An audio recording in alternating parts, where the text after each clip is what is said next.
Muling nagpaalala ang Civil Service Commission sa mga ahensya ng pamahalaan na ipinagbabawal ang paglilipat, pagkuha at pag-promote sa kanilang mga tauhan sa loob ng election period, alinsunod sa utos ng Commission on Elections.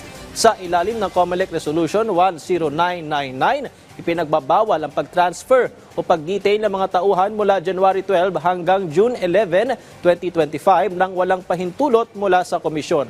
Suspendido naman ang pag-hire at pag-promote ng mga empleyado mula March 28 hanggang May 11, 2025. Kabilang na ang pagkakaroon ng mga bagong posisyon, pagtataas sa sahod at pagbibigay ng mga pribilehiyo. Maliban na lang sa essential roles na nangangailangan ng COMELEC authorization. Nagbabala rin ang CSC ng anumang appointment na ginawa ng outgoing officials pagkatapos ng eleksyon ay walang visa, maliban kung ito ay sumunod sa mga legal na kondisyon. Ang mga lalabag ay maaaring magresulta sa voided appointments o maaaring makasuhan ng election offense. Hinihimok ang mga ahensya pati na rin ang kanilang HR officers na sumunod sa mga nasabing alituntunin para matiyak ang patas sa serbisyo publiko ngayong halalan.